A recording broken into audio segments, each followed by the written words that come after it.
don't want to know about what he can do. I want to know who he is. I want to know the complexities of his divinity. I want to know, was he a Diophysite or a Monophysite? I want to understand what was behind the Nestorian heresies, what was behind the Arian heresies that the church condemned. I want to know the mysteries in God. I want to know what makes him him. I want to be able to understand that this Jesus was not just a man, and he was not just God. He was called by the early theologians the Theanthropos. Theos meaning God, Anthropos meaning man. He was the God-man.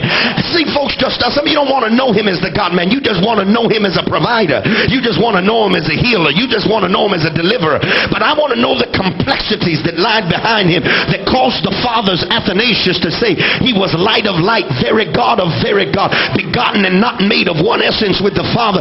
Together with the Father and the Son is worship and glorify. I want to know the very essence that is found before his very nature. Now some of you say, what's that got to do with me? Nothing. It ain't got nothing to do with you, but it's got everything to do with him. And if you're going to worship, you got to know what you worship. If you're going to get into another dimension, there's folks that know Bishop Ashe.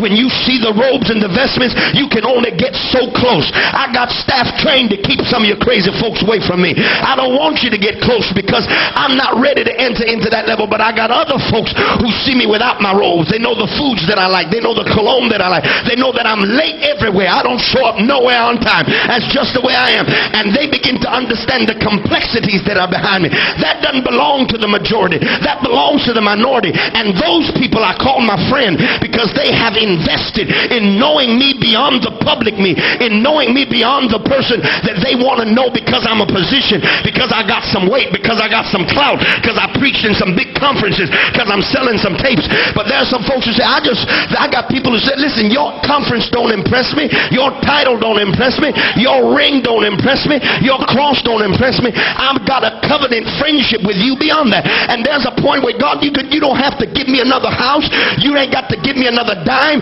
you don't have to provide another miracle, you don't have to do another thing for me. I still want to know you in the power of your resurrection and in the fellowship of your suffering. I want to know him. Theanthropos, God-man. So much God, it was hard to believe he could be a man. So much of a man, it was hard to believe he could be God. So much of a man, he was born of a woman. So much of God, he was begotten of the Father. So much of a man, he fell asleep in a boat. So much of God, he said, peace be still when he woke up. So much of a man, he felt sorry for 5,000 people that were hungry. So much of God, he fed them with 2 fish and 5 pieces of bread. So much of a man, when his best friend died, he cried. So much of God, when he got through crying, he said, Lazarus, come forth. Ooh, so much of a man.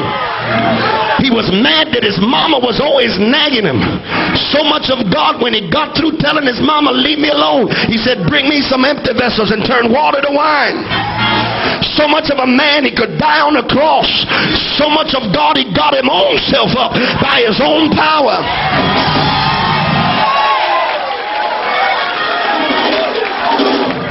He is a complex being.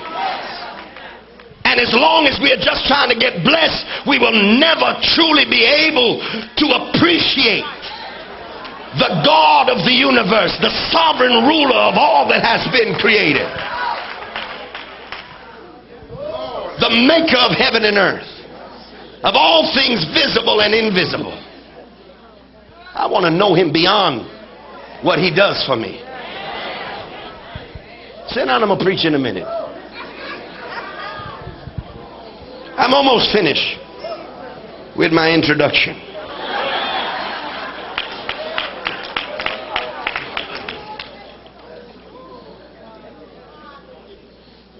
It was the Greek writers, Basil of Caesarea, that said, Pantahu paran kaito panta pleran. That God is present in all things and filling all things. There is nothing that God has ever created that he does not participate in beyond his creation. God is participating with us in the life that we live. And he requires us to participate back with him. Gregor of Nyssa called God Koran, which means the one who contains all things. Yet he calls him Akoretos, which means he is uncontained. In other words, everything's inside of him, and he ain't inside of nothing. This is a complex being. We just want to know him. I just want to know him. As a lawyer in the law room. As a doctor in the sick room.